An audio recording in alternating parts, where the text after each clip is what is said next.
Hello, and welcome to the Get Lean and Eat Clean podcast. My name is Brian Grin. I'm a certified health coach, trainer, and author. And this podcast is for middle-aged men and women looking to optimize their health and get their bodies back to what it once was 10 to 15 years ago. I will give you simple, actionable items to get long-term sustainable results. Thanks for listening and enjoy the show.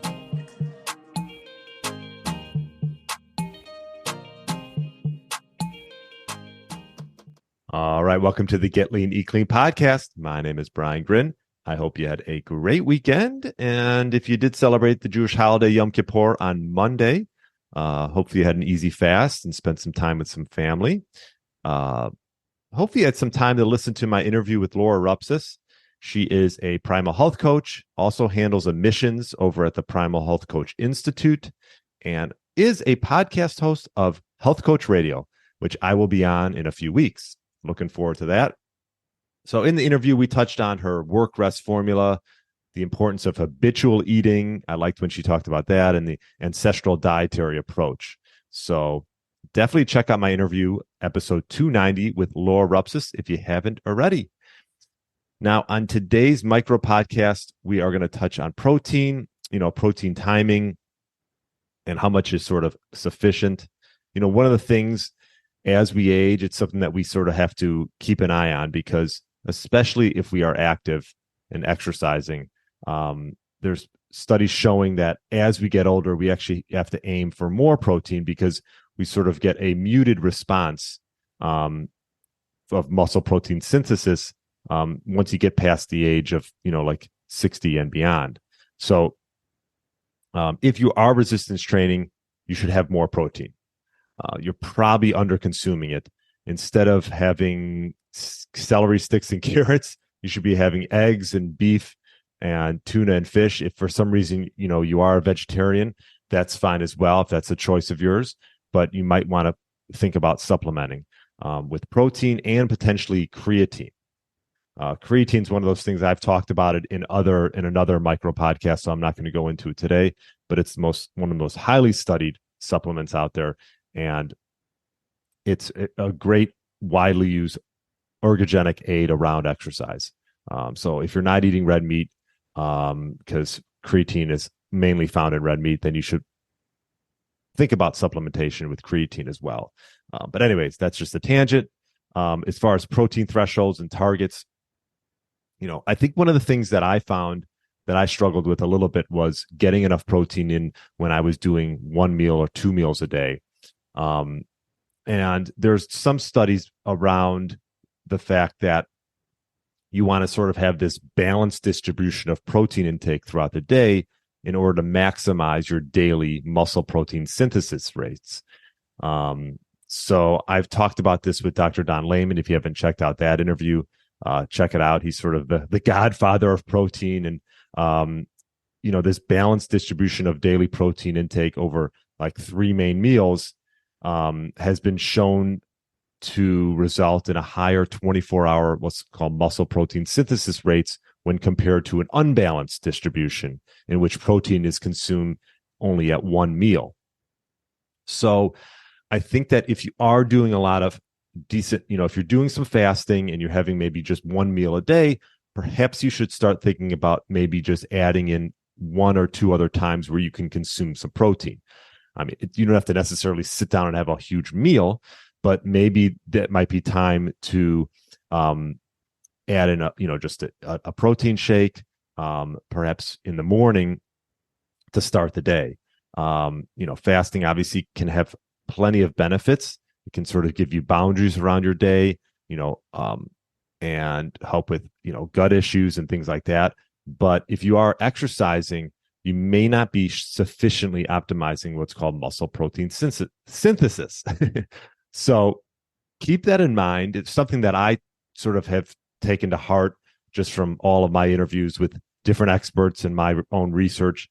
So I just found, I think, first and foremost, perhaps maybe you should just track and see how much protein you're consuming on a daily basis. Once you know your baseline, then what I would say is, obviously, if you are younger, I definitely think that, and you're very physically active, I think that fasting probably you don't need to do much of it, and you should be really focusing on getting enough nutrients in and protein. And as we get older, I agree sort of the same way, because the main thing we want to avoid as we get older is sarcopenia. And so I don't think we need to do a lot of fasting as we get older. We can use it time to time, but I would say you should be aiming for about 0.8 grams per pound of total body weight per day to preserve or build muscle. And Menno Henselman, who I've had on my podcast before, he touches on this, and I think that you'll hear 1 gram per pound or body weight. I don't think you can go wrong with that. It's very difficult to overconsume protein because it's so highly satiating. You never really see people like overdoing it on steak. I mean, maybe you can, but most people get full pretty fast, at least for myself. So I think you want to have a few things in mind here. Let's aim for 0.8 to 1 gram, right in that. I think it's a good baseline to start to optimize, because the RDA will tell you a lot less, and we don't want to follow what they're saying. They're almost just saying it just for like survival, right? So we want to aim for 0.8 to 1 gram per pound of total body weight per day to preserve or even build muscle. And older adults are technically like anabolically resistant, and they might require even higher protein throughout the day. So even if you go a little bit beyond that, I wouldn't get so concerned.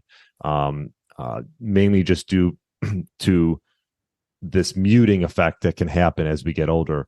And so we want to make sure that if we're resistance training, that we don't get into what's called a catabolic state and we're over fasting and just restricting calories and things like that.